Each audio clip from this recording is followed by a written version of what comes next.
Welcome to the Academic Woman Amplified podcast. I'm your host, Kathy Mazak, tenured full professor, mom of three, and firm believer that the culture of academia needs to change radically. Women are revolutionizing academia within institutions that were not built for us. If you're ready to reject the culture of overwork, kick guilt and overwhelm to the curb, and amplify your voice to make a real impact on your field without breaking down or burning out, you're in the right place. And it all starts with writing. Let's go. Hello, listeners. Welcome back to the podcast. I'm so excited that you're listening today and super thankful. I wanted to share something before I jump into today's podcast about abundance and scarcity and how fear is behind a lot of the way that we look at our writing in academia. But first, I wanted to share something really exciting. If you're listening in real time, it is the end of September, and September is our podcast anniversary month. The podcast is a year old, and I'm super excited about that. But what I'm really extra excited about is that as of the recording of this podcast, we have 80,000 downloads. I'm just astounded by this number. So this year in the podcast, we have seen 80,000 downloads, which means we averaged between 6,500 and 8,000 downloads a month. Now, you can tell that I'm saying these words while I'm smiling, but also I want to say I have a big goal.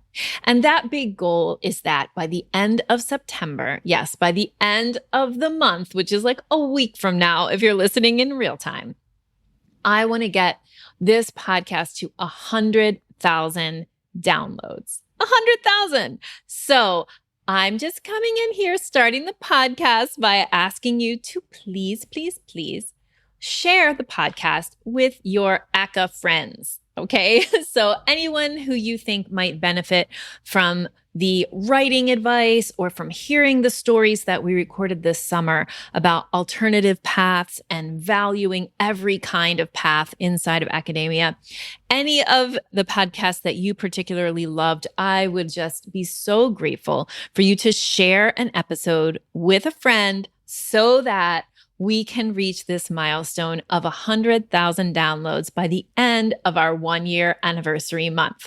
Okay, I'm super excited. Let's do it. Now, this week's podcast is about abundancy versus scarcity.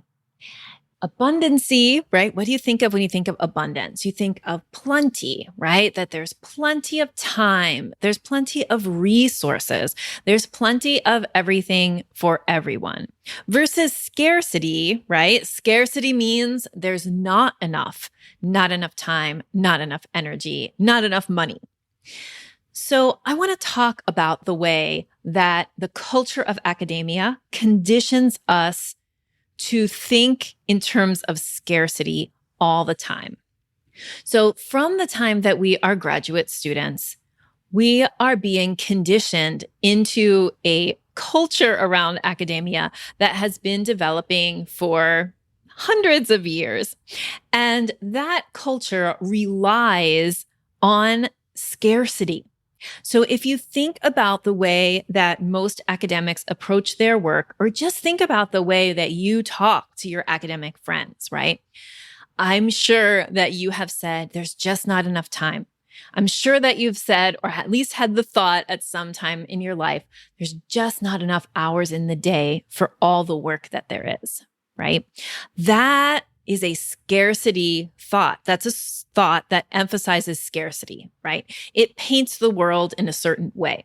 Now, we'll talk about truth in a minute, but for right now, I want you to just think about how the words that we use in our everyday professional lives tend towards an emphasis on scarcity, right?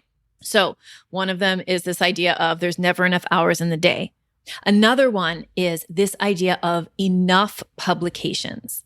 This is a question we get all the time inside of our programs and for people interested in our programs. When we do the interviews for the Amplify program, I ask potential program members, I say, well, how many publications does your university want you to have? If you are in a book field, usually you can say, oh, I need a book and another book under proposal, or I need a book and then just one book is fine. But pretty much everybody else, and even the book field people are kind of like, I don't know how many articles in addition to that, or how many book chapters in addition to that.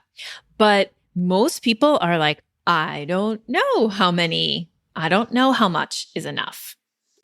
When it's not clear how many publications are enough publications for you to get granted tenure, or how much service work is enough work, or what kind of teaching evaluations, right, are good enough. When that's always in question, you are operating from a place of scarcity, right? And of fear, right? Fear that it's not going to be enough.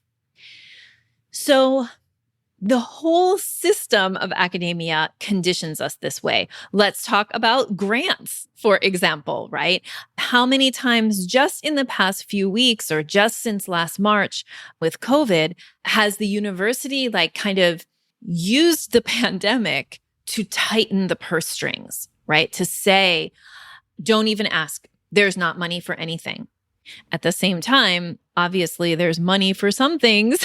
Some things are still getting funded. So there's this idea that's been a little bit heightened, I think, by COVID about scarcity of monetary resources. Are we going to enroll enough students? Is there going to be enough tuition money coming in to pay the bills? All of that around money is also a big scarcity culture around money in academia. Same with grants.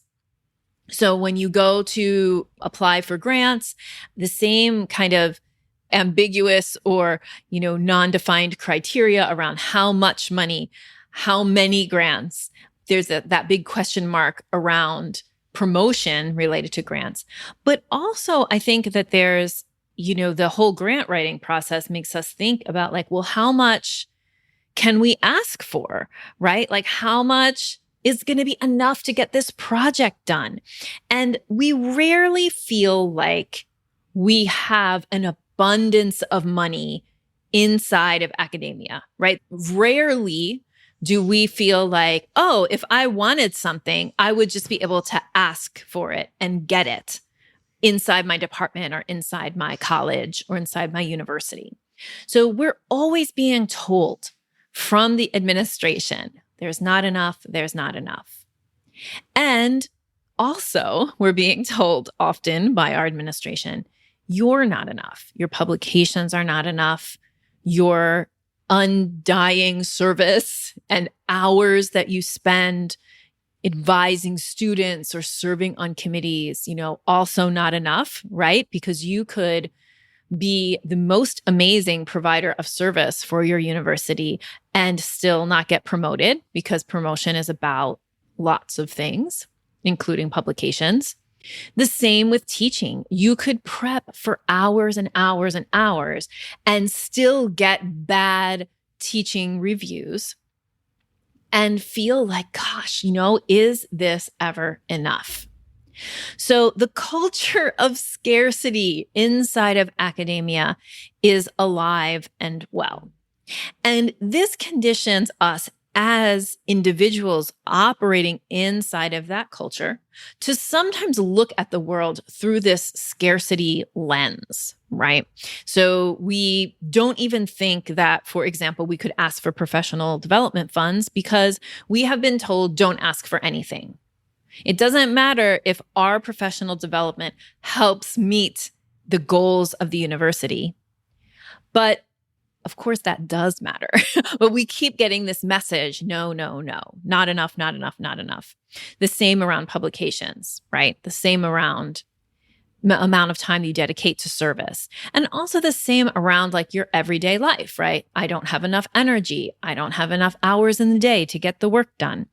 So it really permeates everything. This scarcity mindset, or this scarcity lens, I'm going to say, permeates everything from the top administration down to your individual way that you look at your calendar and see scarcity, right? Scarcity of time, You look at your bank account and you see scarcity of money. You look at your CV and see scarcity of publications, right? It's a cultural lens through which we see the world. Hey there, I'm just popping into the middle of this episode to let you know that applications are open for our Amplify Faculty Writing Accelerator program. Amplify is a year of pre-tenure support, which focuses on centering your writing while building the career that you really want. In Amplify, we believe that you can control your career, that you can shape it, and that the real work of pre-tenure is becoming the scholar who you want to be. We teach you that in the program through a combination of training, community, and coaching that has had amazing results for our members. You can join today by applying for our program at the link in the show notes. All right, so what are the consequences of that scarcity lens? Not surprisingly, the scarcity lens has a lot of consequences for our writing. Okay, it has a lot of consequences for our writing. That scarcity lens and this ingrained notion of scarcity feeds into the idea that we don't have enough time to write.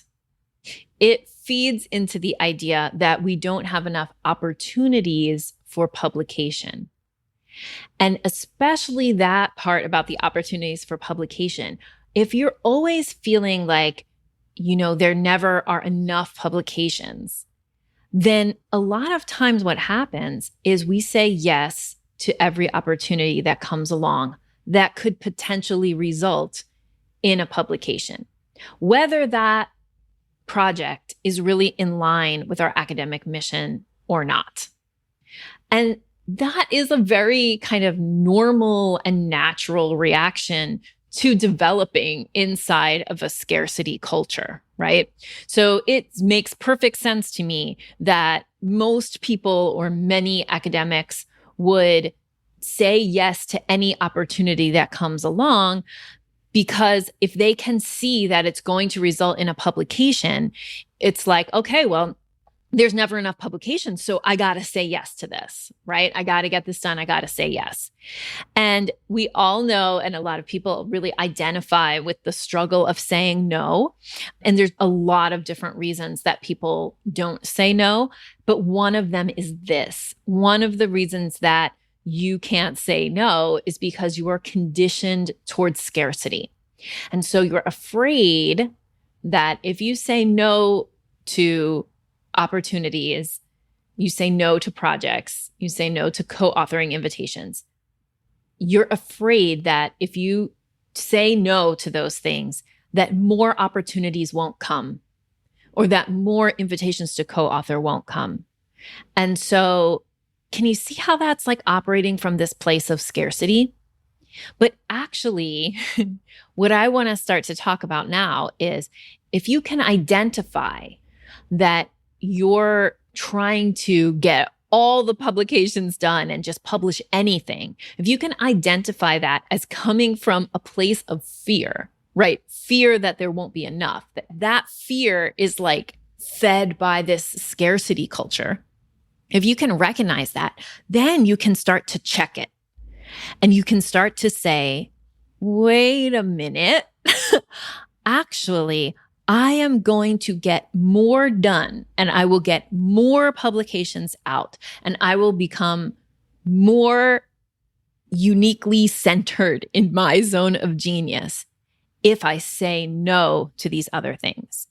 So one of the things that we work on in our programs, particularly Navigate, Amplify, and Elevate, is a process that we can take you through to identify if you are acting from this place of scarcity, and then really work on creating processes inside of your professional life that combat that kind of fear and scarcity thinking.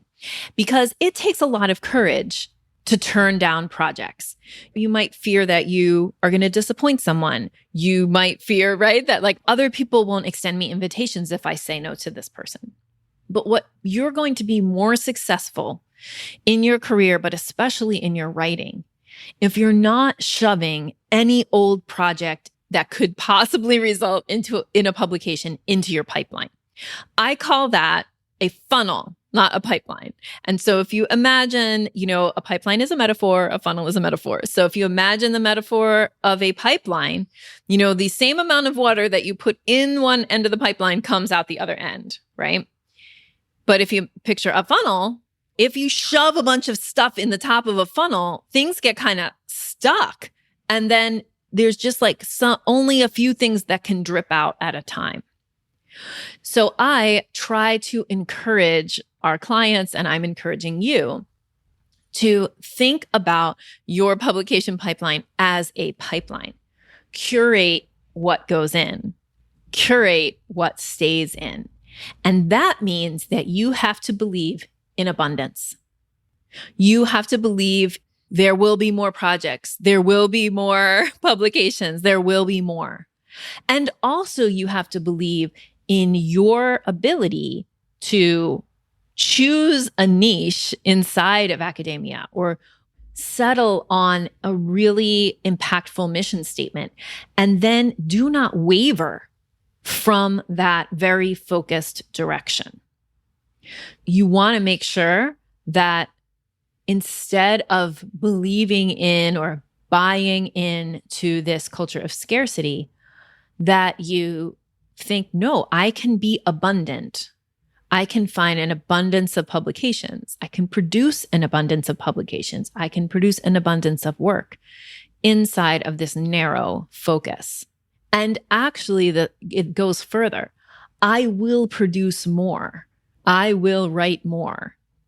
I will publish more by saying no to things. Rather than this very logical and very scarcity-induced idea of more is more. No, less is more. Focus in your career brings you more success. It brings you more publications. So I want you to think about the ways in which this scarcity has been ingrained in you.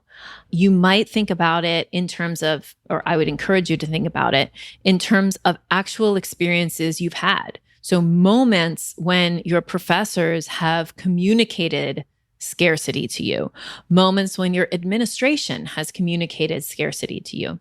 And then I want you to think about flipping those things on their heads. Is that scarcity really true? Or is it one way of looking at the facts, right? Or looking at what's actually happening? Is that scarcity, helping to preserve an exclusion of certain types of people with certain types of bodies, right, inside of the academy?